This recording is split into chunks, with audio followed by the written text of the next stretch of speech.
Good morning, everyone. I'm taking my trash to the dumpster and thought I would take you with me. You can hear my roosters crowing.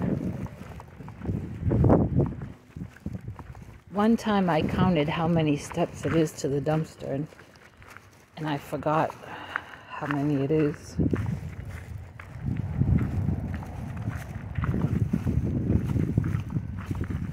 Really not much to show you.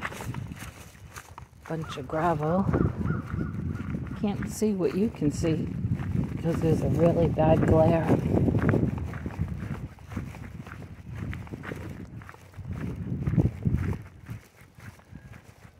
If you saw my community post yesterday, my Buff Orpington passed away.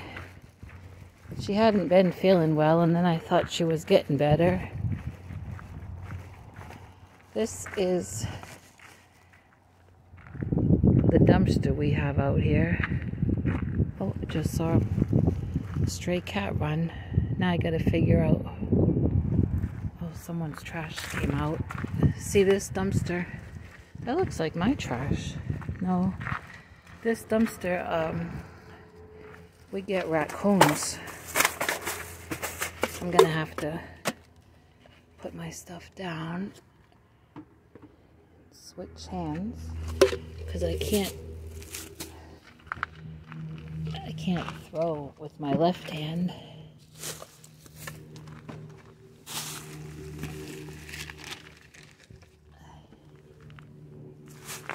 see, I'll put this one in.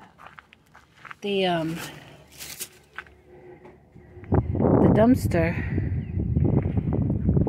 well, you can see it, how big it is. It's one of those big ones, and it gets full. See? It gets full, and when it does, the landlord has his handyman mash it down with the tractor. So that saves on the landlord having to pay for it to have to be, taken out and then another one put in. And it will get mashed down about, at least twice. This here is a fire pit. The landlord had the handyman burn some things down last week. Really big.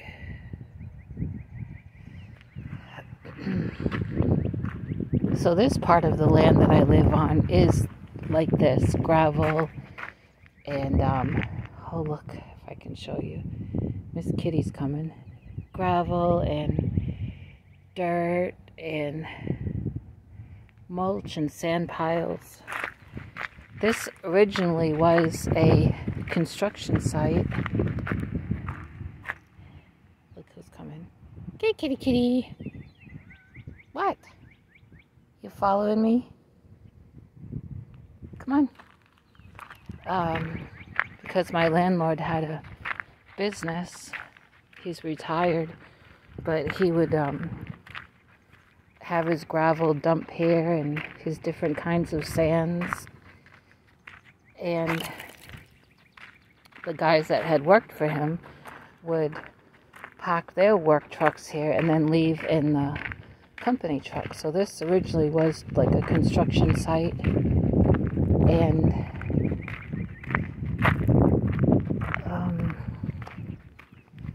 then the landlord, we'll walk around here, have a little walk. I gotta go meet Kristen pretty soon. Then the landlord, over time, built this house. I'm not gonna show it to you because, it's not mine, but it's a stone's throw in front of my trailer. And it's really nice for people starting out. All kinds of equipment back here. So over time he built that like with leftover concrete and stuff, and it's 2-story. And when I first moved out here on the land, a single man, older man lived in there. He was sort of like the watchman of all this land. And he was a carpenter. Really nice man. Oh, Ms Kitty's following me. I try to show you. See her? And he ended up having a brain aneurysm, actually right in front of my trailer. He was working, building something, and came in front of my trailer to work on it because of the shade tree. And I was inside. Of course, he was sawing and nailing. Next thing I know, I heard all these, you know, big trucks, the hydraulic sounds and stuff here in the yard. And I came out and looked, and there was ambulance and fire trucks and police, and he had passed out because of that aneurysm. And at that time, we'll walk around again because walking is good. I don't walk the dogs here because of this gravel, and sometimes there's nails. Oh, at that time also, other concrete trucks used to come through here to go down to the land that's in the back, where my landlord had a building that he was renting out. And eventually those people bought the building. It's another concrete and pool cleaning business. You'd never know it was there. You have to know where you're going to get to it, or be lost to find it, or know the people. I know the people. Very nice people. Anyway, at that time, those concrete trucks used to cut through here, go down past that dumpster to get down to that back part of the land. And that's what happened. One had come through that day and saw that man on the ground in front of my trailer, and he called 911. So, then the man had to be put in a nursing home. He has since passed away. Then the house was, she's having a morning walk all around with me. Then the house became empty, and one of my landlord's sons was getting married. So he moved out of his mom and dad's home, and he came and prepared the house for his wife and him. Then when they got married, they moved into it and started a family. They had a boy and then a girl. Well, once they had the girl, I forgot how old the boy was by the time the girl came, but you know, there is no yard here for kids to play. So they moved. And then the house was empty. Look at that, it's fire ants. Then the house was empty. And a niece of my landlord's was getting married. So after her and her husband got married, they're in their 20s, they moved in there. They've been in there about, maybe it's going on 2 years. They don't have a family yet. And like I say, they're a stone's throw from my trailer. And I've known them both since I moved here to Texas. And then on the land is another trailer, and then another trailer. That's rented out to some people. But let's go check on the goslings are in the house, in my tub. And they're doing well. It is too windy to put them in the coop. It's chilly out here. Now here's Mama. And those babies, they've been out all morning, and she's really teaching them how to forage. Of course, they have water here, and they got another water over there in their other yard, and food over there. See, because of the wind, I haven't even opened that door. I did open this window, to get some air in. Oh, there's my Easter egger. Yeah, I'm pretty sad about my Buff Orpington. I mean, it doesn't get easy, never gets easy when you lose one, and especially since I raised her since she was 4 days old. The first week of April, she would have turned 5. She came with that barred rock. That's Lady Jane, I think. And my other barred rock. So my 2 barred rocks are the only 2 chickens I have left from my first flock that I started 5 years ago. And these babies, I don't know what... I can tell that they have silky in them.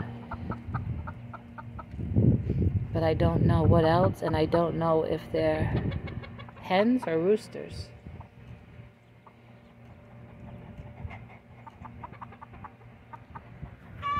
Hello. I saw at the feed store they had leghorns. I was so tempted. But you know, they make you buy 2. Here's the other water. It looks kind of yellow, but that's the vitamins I put in it in their food. When I first started my flock, I had a leghorn, a white one named Lucy. She was beautiful. Oh, and she loved to sit on my lap and get petted. Yeah, they had leghorns, they had barred rocks, they had buff Orpingtons, Rhode Island red, and then another one called blue something that I had never heard of. Oh, they're all making that noise.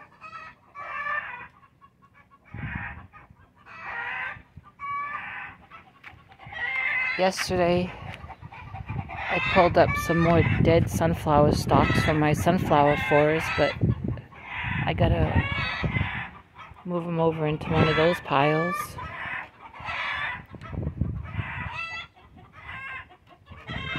Aren't they something when they get making that noise? Now, if I go in that coop, you know, with the camera, they'll all quit. Now, one of the other people that live here on the land found these somewhere here on the land, and I don't know why. I didn't ask for them to do it, but they decided they were going to put them up against my fence on the outside. So there's 1, there's 2, and the other 2 were there. And I kind of liked it. It looked country, it looked rustic. But when we got those winds, they kept falling down. And I got tired of picking them up. And I don't know where on the land the person found them, so I couldn't bring them back to wherever. And so after all that rain the other night, Thursday night, you know, my area here gets flooded. I took up this board, and then I put this one here for me to be able to walk on. This is just a big mess, this gumbo clay mud, and I can't put anything there because then it blocks opening or closing the gate. Then I put this one here, but I'm gonna have to, I think I'm gonna have to put this piece of wood under it over here because it's slanted and my balance isn't that good anymore.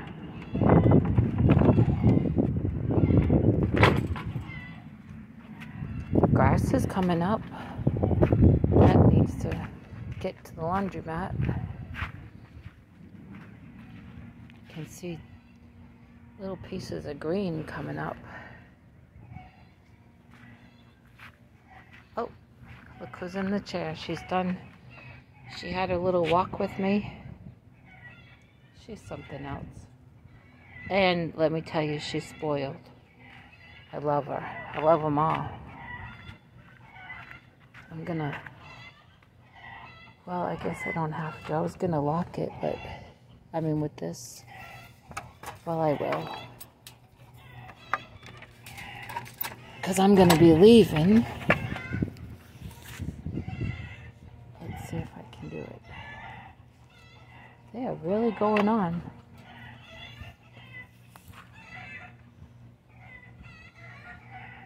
They say that that's a egg-laying sound.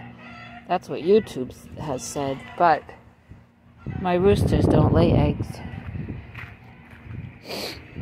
And usually it's one of the roosters that gets all that noise going. And I've gone in there after it's quieted down and there's been no egg. So I don't know why they do that.